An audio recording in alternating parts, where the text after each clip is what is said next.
Mesdames, Messieurs, bonsoir. C'est la soirée de l'information. Très heureux de vous savoir tout nombreux à nous regarder. Au sommaire de l'actualité ce soir, l'Arabie Saoudite qui s'engage officiellement à lutter contre le terrorisme et contre l'organisation État islamique. Le prince héritier ministre de la Défense a invité tous les pays islamiques à unir leurs forces à cet effet. Marine Le Pen, relâchée ce mardi par le tribunal correctionnel de Lyon, elle avait été jugée pour provocation à la discrimination et à la violence après avoir comparé en 2010 les prières de rue musulmanes à l'occupation nazie. Au Burundi, Human Rights Watch exige des enquêtes approfondies pour déterminer le nombre exact des personnes tuées vendredi et samedi au cours des affrontements qui ont opposé des troupes armées à une escalade de la violence qui suscite déjà des craintes d'un génocide comme ce fut le cas en 1994 au Rwanda. Et pour développer cette actualité ce soir, Falon Tunia, bonsoir. Bonsoir, Louis Roger. Et bienvenue une fois de plus sur le plateau de la soirée de l'information. Merci. Patrick Christian, bonsoir. Bonsoir Louis Roger, bonsoir à Falon et bonsoir à nos téléspectateurs. Alors, je voudrais que l'on commence tout de suite par Boko Haram et ces comités de vigilance qui réussissent depuis pratiquement plusieurs semaines à détecter ces kamikazes, ces fillettes qui transportent avec elles des ceintures explosives. Il faut dire, Patrick Christian d'abord, que ça permet quand même à ce que le Cameroun évite un carnage. Oui, c'est le moins que l'on puisse dire, Louis Roger. Nous l'avons déjà martelé sur cette tribune. C'est un exemple, c'est une démonstration non seulement de patriotisme, mais de courage, n'est-ce pas, dont on montre les comités de vigilance qu'on a dans l'extrême nord actuellement. Et si finalement le Cameroun devenait un exemple dans la lutte contre le terrorisme, ou au-delà de l'affrontement conventionnel ou de la traque par les services de renseignement, on avait des populations, comme c'est le cas aujourd'hui dans l'extrême nord, qui finalement s'approprient ce combat-là et deviennent elles-mêmes le premier défenseur, n'est-ce pas, de ces vies qui sont souvent arrachées par ces terroristes. Donc, en fait, on ne peut que rester, on va dire, satisfait, admiratif, et surtout, on ne peut que dégager une fierté de voir que des compatriotes, dans la douleur, certes, dans la frayeur, arrivent à se positionner en maître, n'est-ce pas, en acteur finalement déterminant dans la traque contre ces terroristes.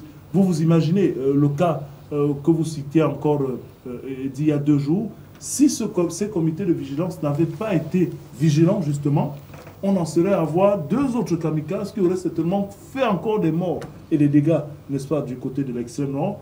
On a vu des cas où ces comités de vigilance ont vu certains de leurs membres, bien que conscients du danger, se sacrifier, n'est-ce pas, et emporter dans ce sacrifice-là ces kamikazes ou bien ce kamikaze, et finalement épargnant la vie, n'est-ce pas, des nombreuses populations. Donc, c'est une démarche fort louable, une démarche appréciable, mais une démarche surtout qui démontre que s'il y a une organisation, si on est soudés les uns aux autres, on peut finalement barrer la voie au terrorisme. Et peut-être que c'est cette, on va dire, cette résistance populaire organisée par les populations qui est l'élément certainement que Boko Haram n'avait pas prévu dans ses stratégies. C'est certainement pour cette raison que Boko Haram a plus de mal à engranger, n'est-ce pas, des désastres sur le territoire camerounais qu'ailleurs, on va dire au Tchad, au Nigeria.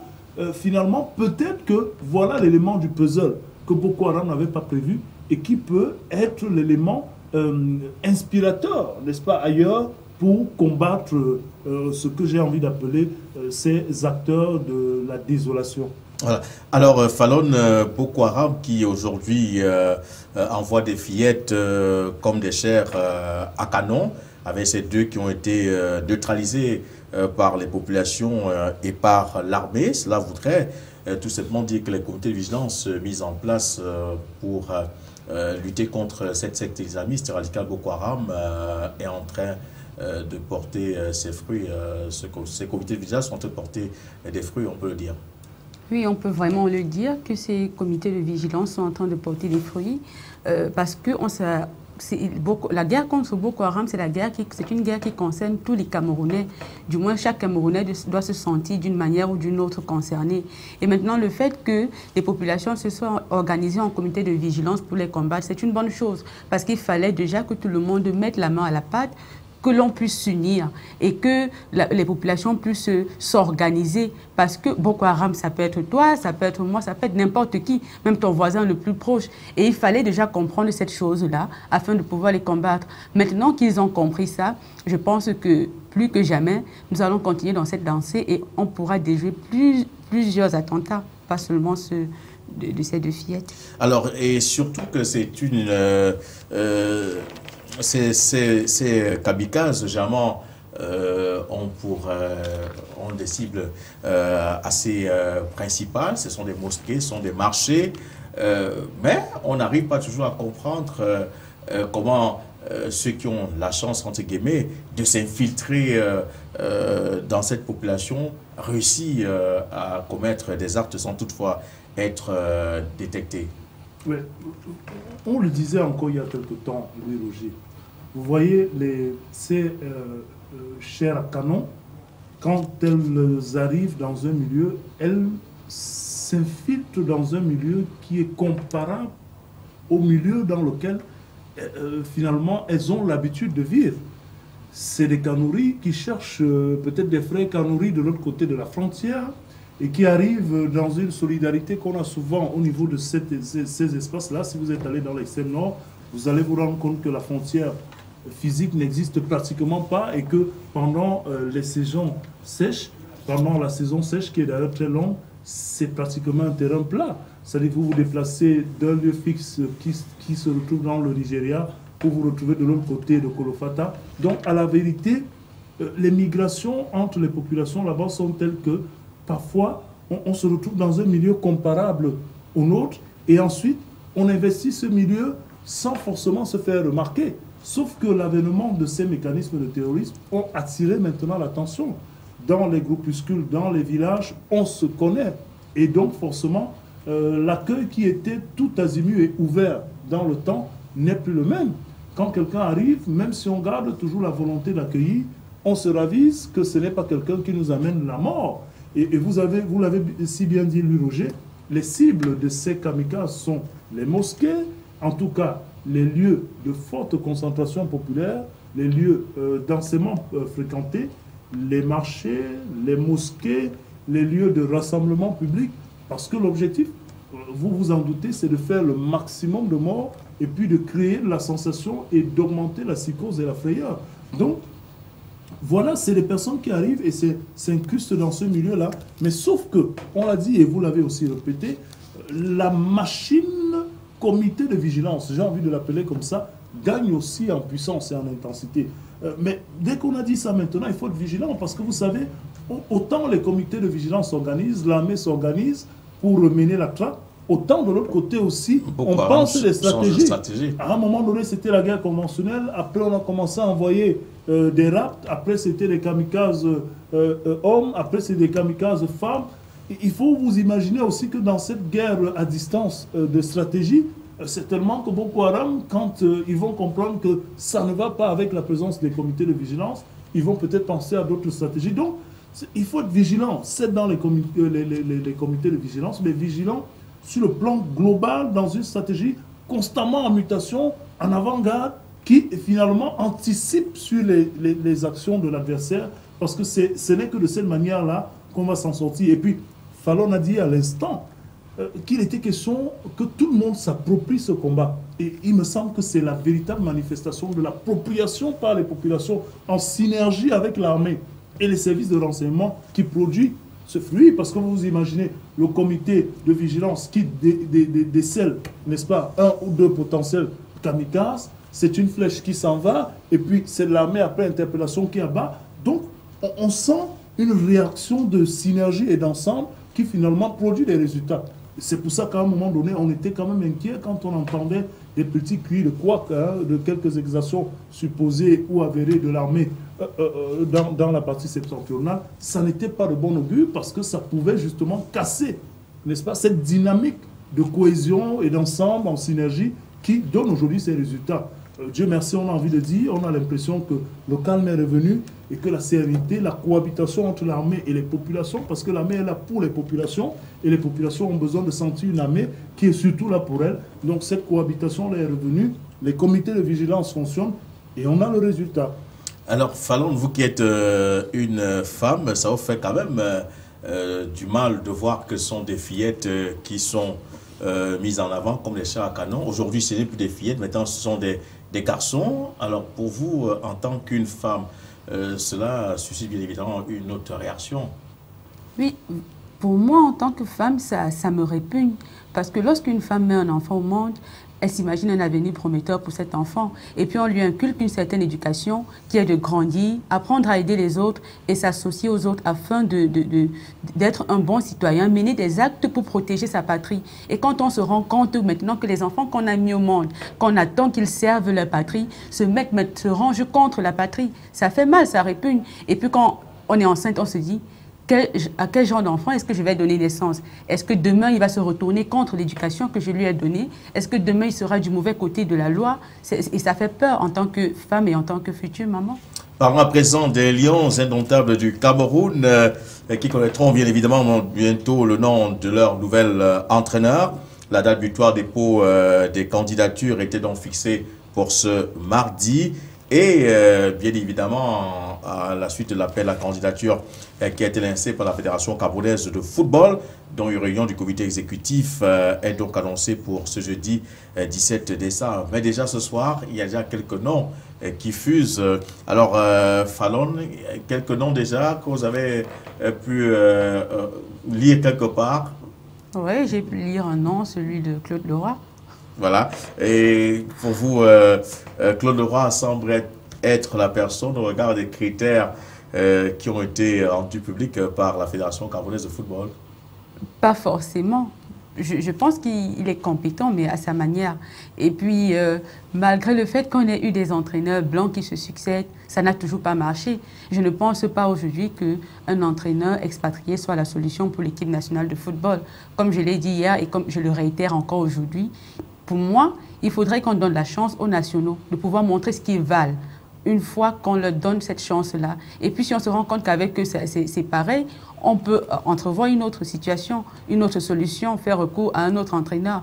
Mais pour le moment, qu'on donne la chance aux nationaux camerounais. Donc qu'on essaye quand même de passer à un test ces entraîneurs nationaux qui sont là, jusqu'à ce qu'on se rende compte qu'on a épuisé le stock maintenant de faire recours. C'est ce que je vais essayer de comprendre dans votre analyse. Oui, c'est justement de ça. Alors, Patrick Christian Dobor, ce soir, c'est la date butoir, et certainement qui sont nombreux ou qui seraient nombreux à déposer leur candidature. Il y a déjà des noms qui fuitent un tout petit peu.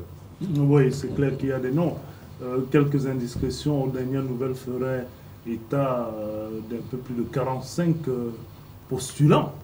C'est dire, lui, Roger, que tout le monde va entraîner les Lions indomptables, au-delà des scandales, la répétition, au-delà des comptes de performance, le label Lions indomptables reste encore quelque chose de très attractif.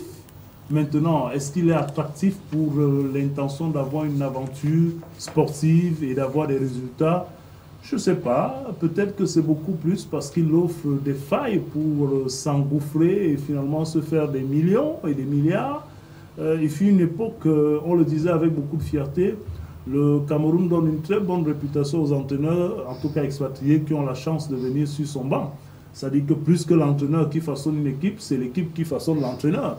On a eu des cas comme ceux-là. On a eu aussi des techniciens qui ont apporté leur touche. C'est vrai qu'un de ceux-là a le nom encore cité ici, même si ça fait bien longtemps, car en 1988, Claude-Marie Leroy avait sa première Coupe d'Afrique des Nations. Et en Afrique, avec le Cameroun, c'était la deuxième du Cameroun. On a eu des gars comme Pierre Lechamp qui, quand même, ont apporté au Cameroun la Coupe d'Afrique des Nations 2000 avec un jeu alléchant qui a d'ailleurs donné l'ossature de cette équipe qui allait remporter les Jeux Olympiques à Sydney en 2000. On citera peut-être des gars comme Zoutik Branco qui avaient façonné cette équipe du Cameroun avant d'aller au Mondial en 82 avec l'âge d'or, n'est-ce pas, de notre football, au moment où les équipes locales dominaient le continent. on avait quand même des Abbé Gathiophiles, des Bida Arantes, des Jean-Pierre Tokoto, des Roger Mila au sommet de l'État, au sommet de l'A, les Kaham, les John Keb lui-même aujourd'hui qui est intérimaire. Je ne vais pas citer tous ces noms-là, les Noubeléa, les Bom Ephraim, on en avait, hein, Thomas Nkono au sommet de son art, l'araignée, le chat, c'était le Cameroun.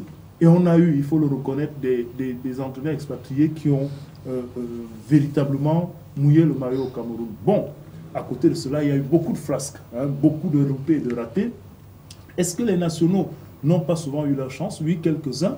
Mais malheureusement, vous savez, chez nous, l'état de la corruption, parfois, ont aussi dépeint le passage de quelques nationaux sur les équipes nationales. C'est ça et là qu'on a entendu des scandales, n'est-ce pas, on va dire, de marchandage des places au sein de l'équipe nationale. Monsieur 50%, voilà, qu'on connaît très bien. 50%, je me rappelle les épopées de certains. Le monsieur Express Union, pour ne pas faire la publicité. Qui n'ont pas été... donc, vous voyez, peut-être c'est cette image-là qui reste finalement de nos techniciens locaux. Maintenant, moi je ne suis pas pour qu'on vienne tester les techniciens locaux à l'équipe nationale. Je ne suis pas pour qu'on vienne leur donner une chance par pitié. Je suis pour qu'on reconnaisse le talent de ces techniciens, s'ils ont ce talent, et qu'on leur donne les conditions de travail, si c'est sur eux que le choix est porté, des conditions de travail pareilles à ce qu'on donne aux expatriés, pour qu'ils apportent un résultat et qu'ils soient jugés sur le résultat. Est-ce que dans les expériences passées, cela s'est fait? Je n'en ai pas la certitude, parce que pour la plupart, c'était des fonctionnaires, et que finalement, leur traitement a été rattaché à leur statut de fonctionnaire. Maintenant, est-ce que c'est la raison pour laquelle quelques-uns se sont plongés dans le marchandage des places? C'était une question de corruption aussi aujourd'hui, et puis on s'est dit que peut-être l'indigence peut entraîner une corruption de survie, parce qu'il y a une corruption de plaisance qui est souvent déclenchée par des personnes, des gens dans l'opulence, mais qui se plaisent simplement à drainer la corruption. Maintenant, quand vous citez les noms, Louis Roger, bien c'est vrai que dans la presse tout entière, et beaucoup d'analystes sportifs et chroniqueurs évoquent le nom de Claude-Marie Leroy. On peut voir quelques pistes. Il avait souhaité, lorsqu'il allait au Congo-Brazzaville, parce qu'il a démissionné du Congo-Brazzaville, rien ne lui obligeait, après avoir bien façonné l'équipe junior, il avait souhaité venir terminer sa carrière au Cameroun avec la CAN 2019. Il a dit depuis 2-3 ans. Et dans un récent entretien, dans une chaîne française bien connue, il a dit sa priorité à la tête du Cameroun, c'est de faire venir Samuel Eto'o. C'est comme une certitude pour lui.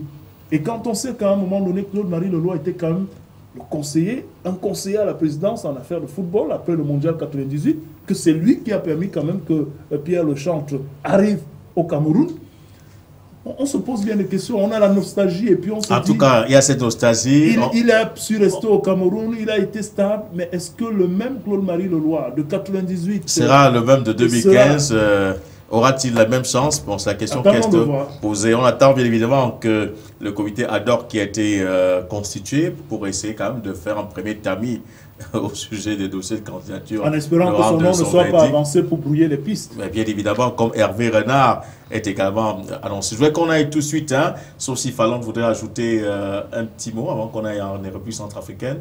Non, c'est bon, on peut avancer. Voilà, on va à la république centrafricaine où le professeur Faustin Akange Touadéra, qui est l'un des candidats à la présidentielle du 27 décembre prochain, pointe un doigt accusateur sur l'élite centrafricaine qui, selon lui, n'a pas véritablement pris en compte les problèmes des Centrafricains, des élites qui n'ont pas penser au bien-être des Centrafricains. Alors, Falon, est-ce qu'on peut aujourd'hui, parce qu'on est candidat tiré à boulet rouge sur une élite, et pourtant, lorsqu'on était Premier ministre, on n'a pas véritablement mis cette politique-là en branle?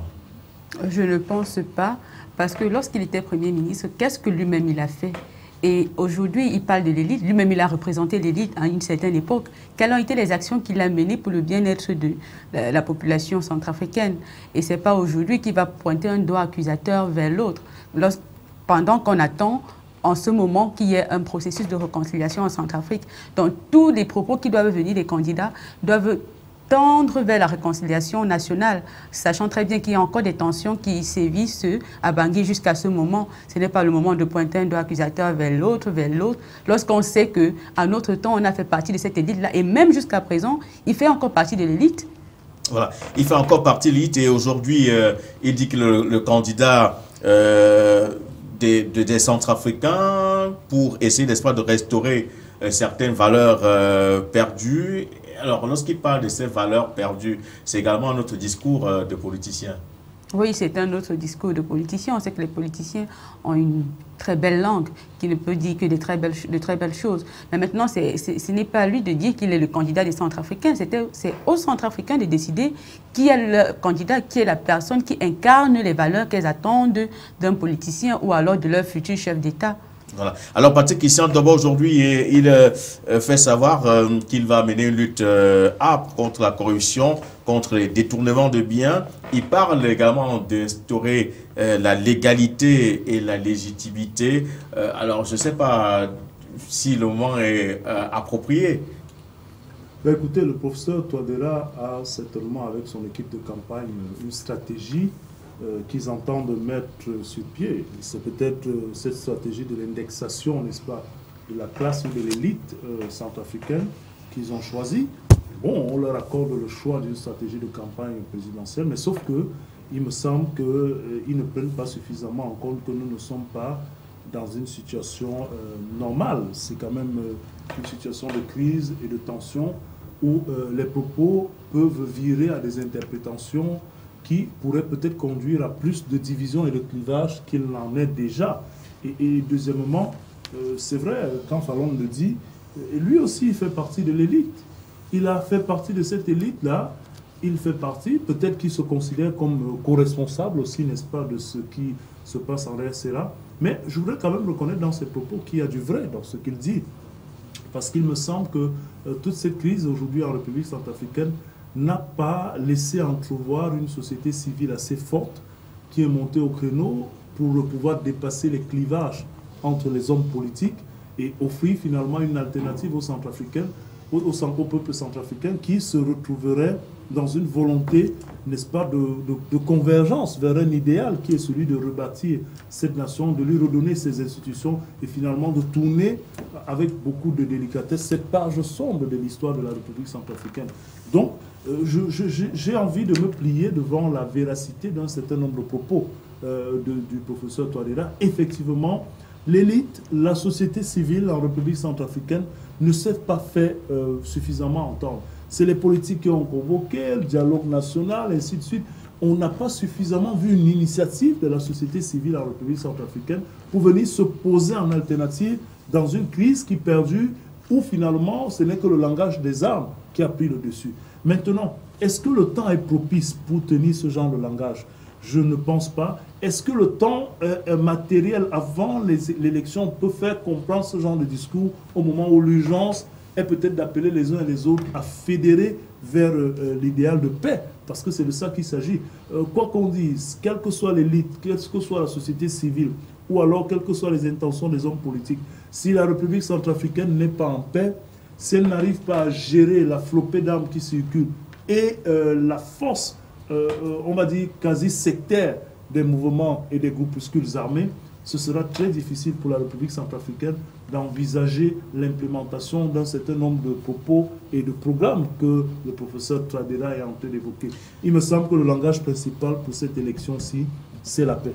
C'est la paix. Je rappelle que cette présidentielle, ou alors ces élections générales auront lieu donc le 27 décembre prochain. Législatives et le premier tour de la présidentielle et 2 millions de Centrafricains sont donc attendus aux urnes pour désigner parmi les 30 candidats leur futur président de la République. Alors, parlons à présent du Mali avec l'hôtel Radisson qui rouvre donc ses portes, ou alors qui a ouvert ses portes ce mardi et qui a reçu la visite du président malien après l'attentat du 20 novembre dernier qui avait coûté la vie à 21 personnes. Un attentat qui a été revendiqué simultanément par Al-Qaïda au Maghreb islamique et son allié Al-Mourabitoun. Alors, c'est cette réouverture de l'hôtel Radisson, c'est une volonté politique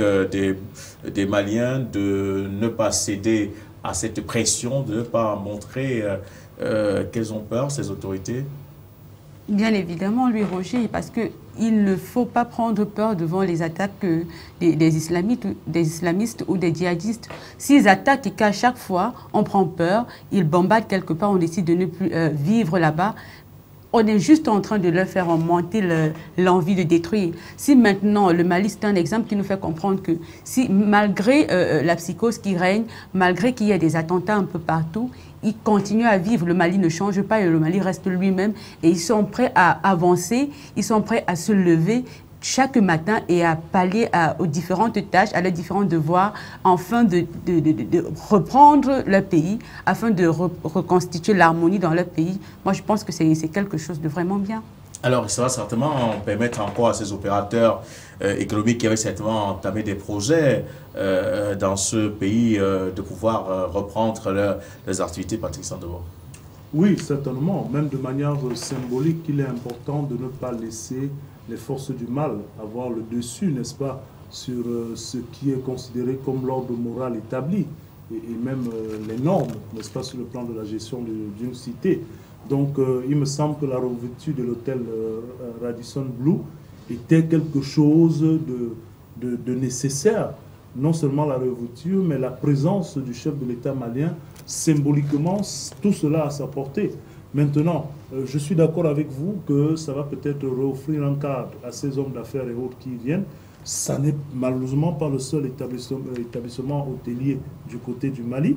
Et moi, je suis un peu surpris parce qu'avant cette réouverture symbolique-là, on a entrepris de mettre des barricades autour de l'hôtel, de renforcer la sécurité, de faire les contrôles maintenant avant l'entrée du portail de l'hôtel. C'est bien beau, mais je pense que c'est aussi des mesures qui auraient pu être mises en application bien avant, parce que ça n'est pas aujourd'hui que le Mali est en situation d'alerte. Il y avait déjà eu des alertes chaudes, et puis on sait très bien comment sévissent les groupuscules armés et extrémistes dans la partie nord du Mali. Donc il était fort probable qu'il y ait des infiltrations et des basculements, surtout que les services de renseignement font état de ce qu'il y avait des soupçons d'un certain nombre de migration, de mouvement, n'est-ce pas, de ces bandes armées. Et puis, il faut bien dire que cet attentat à l'hôtel Radisson Blu a permis aux groupuscules qui jusque-là s'opposaient dans le nord de faire un rapprochement. C'est le grand Al-Qaïda finalement qui s'est retrouvé au Mali pour essayer d'endiguer la progression de Daesh. Donc AQMI et Al-Mourabitoun finalement se retrouvent dans un rapprochement, c'est-à-dire qu'en la faveur de ce malheur finalement pour les populations et de ce bonheur pour eux, parce que les deux ont revendiqué s'être associés pour commettre cet attentat macabre. Maintenant, qu'on mette la sécurité au Radisson Blu, qu'on mette des barricades, qu'on contrôle, c'est bon, si ça peut éviter et empêcher que de tels actes macabres se reproduisent, mais qu'on prenne aussi de telles mesures dans d'autres établissements hôteliers et qu'on n'attende pas qu'un désastre se reproduise pour envisager renforcer les mesures de sécurité.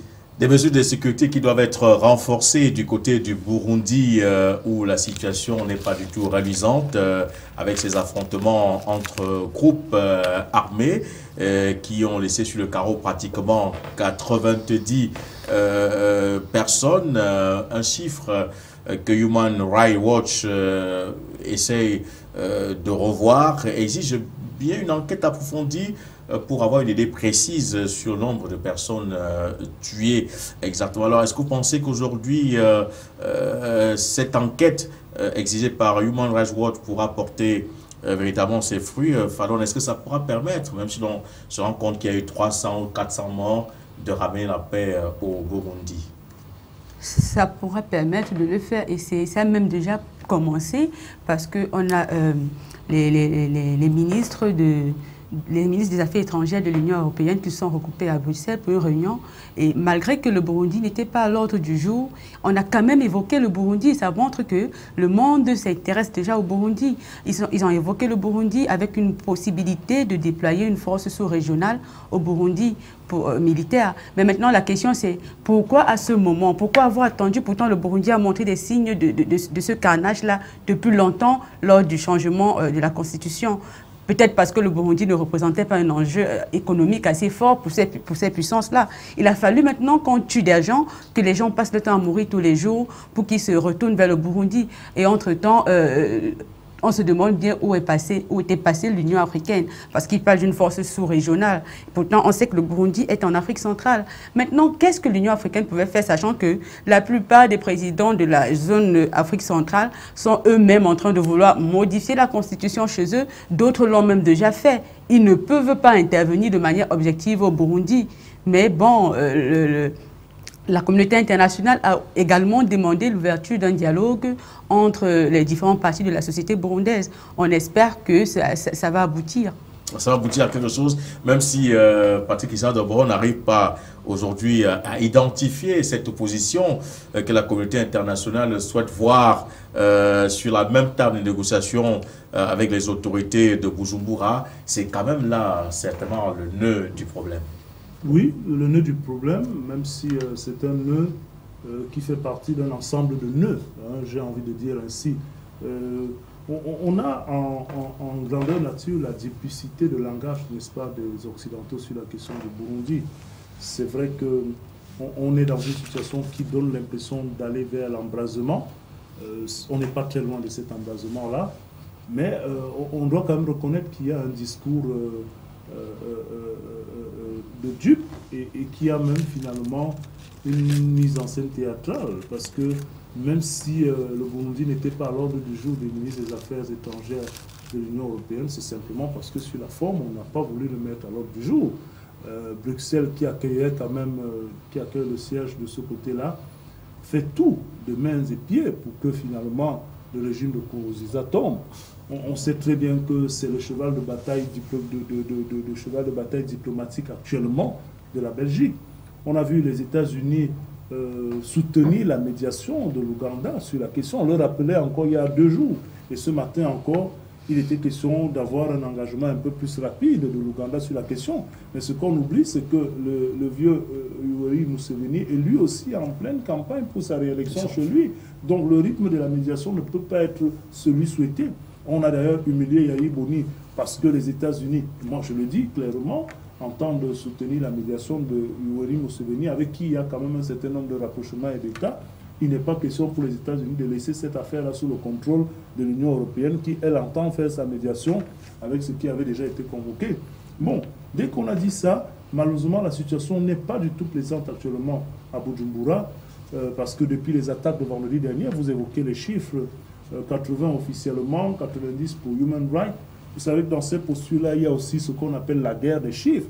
C'est à qui donnera un chiffre qui le rapproche le plus d'une humanité ou bien d'une défense des droits de l'homme qui sera le plus à l'aise. Donc on est dans cette configuration où on joue avec les nerfs des Burundais, on joue avec finalement cette population qui souffre déjà depuis pratiquement 1 an. Et le plus grave, lui, Roger, on avait des velléités d'accusation d'un groupuscule ou des rebelles qui seraient recrutés pour venir à la charge.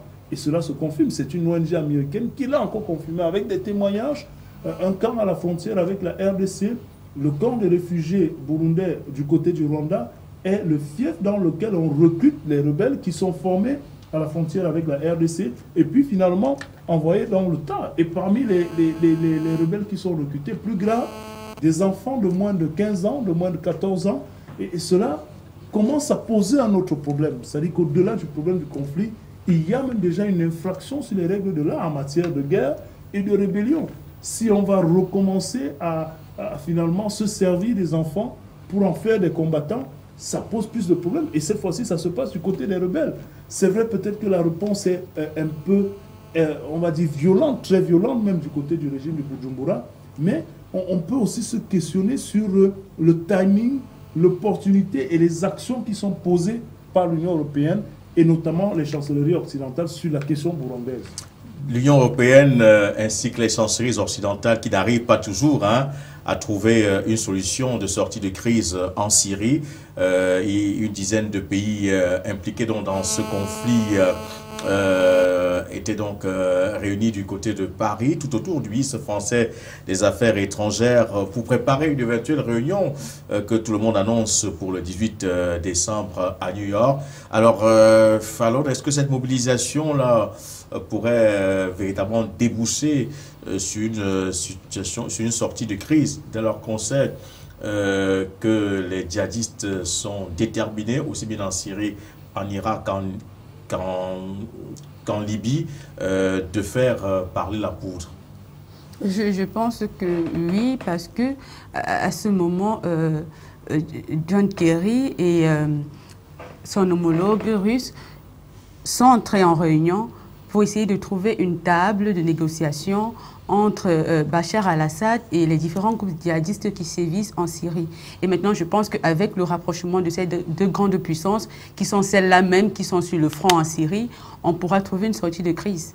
Alors, Patrick Christian, d'abord, trouver une issue au conflit syrien se pose aujourd'hui avec acuité, mais le problème n'est plus Bachar al-Assad, mais le problème, ce sont ces djihadistes qui, en ce moment, sont en train de prendre des positions assez stratégiques à travers le monde. Oui, écoutez, Louis-Roger, il faut d'abord se réjouir de savoir que le monde occidental est revenu à de meilleurs sentiments, parce que on avait la conviction que le bloc occidental prenait la problématique syrienne par le mauvais bout, par le mauvais angle. Bachar al-Assad, qui semblait être la condition sine qua non à toute action finalement pour combattre l'extrémisme de ce côté-là, ne semble plus être la priorité. Et les Occidentaux l'ont compris. Pendant qu'on s'intéressait au sort de Bachar al-Assad, la progression de Daesh, de l'État islamique, était vertigineuse. Elle avait une grosse emprise sur l'Irak, c'est vrai, sur la Syrie, et cette emprise-là a traversé les frontières pour se retrouver en termes de menaces, par exemple sur le territoire français avec le 13 novembre dernier, et puis on a eu 16 autres attaques du côté des États-Unis. Donc, forcément, c'est une progression qui a ramené certainement la réflexion du côté de l'Occident à un peu plus de concret. Et aujourd'hui, on se rend bien compte que Bachar al-Assad reste un élément incontournable dans une intention quelconque de vaincre cet extrémisme-là qui s'exprime de manière barbare et violente. Et les populations syriennes, certes, sont les premières à en être victimes, mais aujourd'hui, même les populations occidentales sont plus dans la frayeur que les Syriens. Donc, on peut dire que s'il y a un rapprochement aujourd'hui, c'est de bon augure. Maintenant, est-ce que dans ce rapprochement-là, on a la sincérité de tous les acteurs? Je vous rappelle en passant que depuis un bout de temps, la Turquie se la ferme, ne tient plus de propos indésirables. Il me semble quand même qu'au sein de l'OTAN, on a dû dire à l'allié turc de faire un peu attention. Parce que j'attendais de voir les commentaires de la Turquie sur les photos satellitaires de la Russie.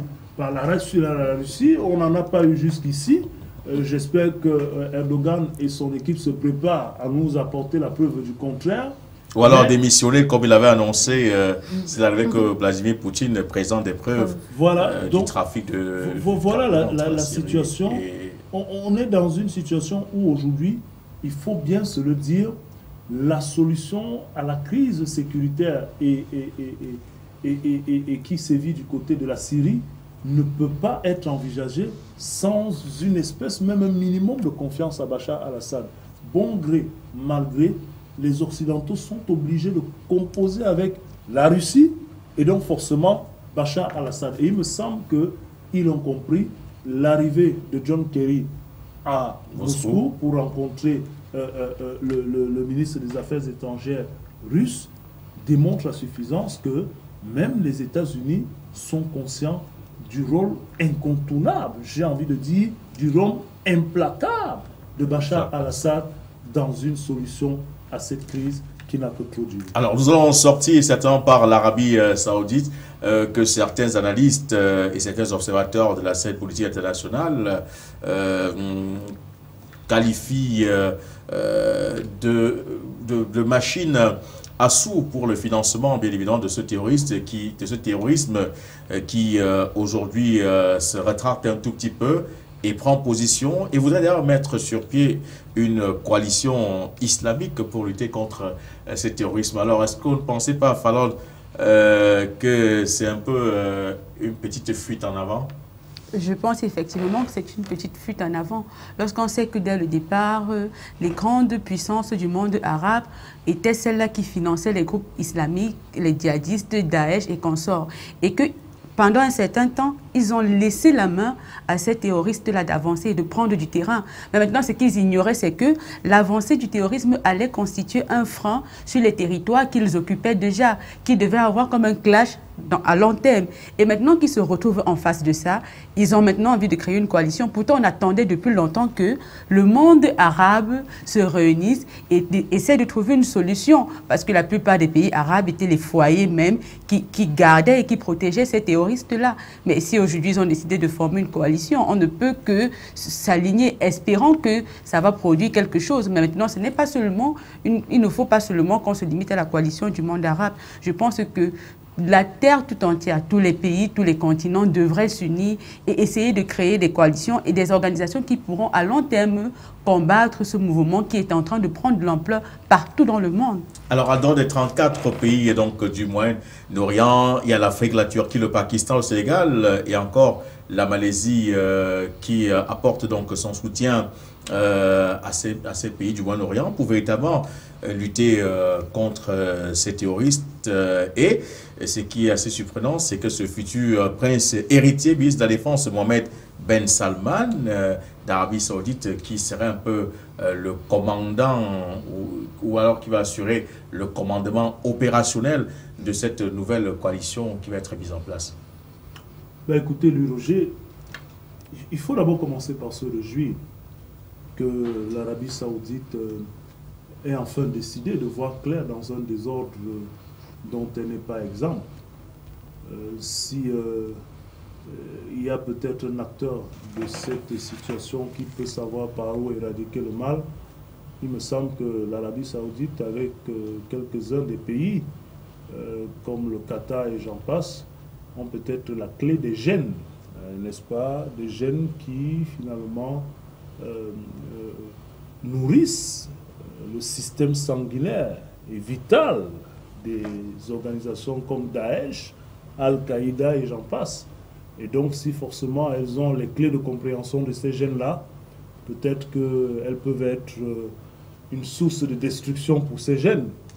Maintenant, il faut que cette coalition annoncée soit sincère, que cette volonté affichée de combattre Daesh ou Al-Qaïda, parce que l'objectif c'est de combattre tous les groupes extrémistes qui sèment la mort, je répète, peut-être en paraphrasant, qui sèment la mort, n'est-ce pas, sur l'espace planétaire. Donc il ne s'agit pas uniquement de Daesh, il ne s'agit pas uniquement de Al-Qaïda, il s'agit de tous les groupuscules qui se revendiquent, n'est-ce pas, d'être d'obédience islamiste et qui sèment donc finalement la mort dans l'espace planétaire. Alors j'évoquais la sincérité, Louis Roger, pour dire simplement que, et vous l'avez d'ailleurs même rappelé, beaucoup d'analystes ont finalement catalogué le royaume d'Arabie Saoudite comme étant un des éléments moteurs, n'est-ce pas, du financement, on va dire de la bonne santé de ces groupes islamistes, parce que finalement, étant à la source du financement, peut-être pas de manière officielle, mais à travers des grands argentiers qui sont repérables dans ces royaumes-là, le Qatar, pareil. Et donc, nous sommes dans une dynamique où on se pose finalement la question de savoir si une initiative comme celle-là ne signifie pas se tirer une balle dans le pied. Voilà. Est-ce qu'on a changé de paradigme? Attendons de voir comment cela va se manifester. Attendons de voir. Merci, madame. Merci, monsieur, d'être venu ce soir et d'avoir permis de développer ces quelques questions d'actualité. C'est la soirée de l'information sur Canal Info. On se retrouve demain à la même heure. Mais d'ici là, ne quittez pas, nos programmes se poursuivent. Alors,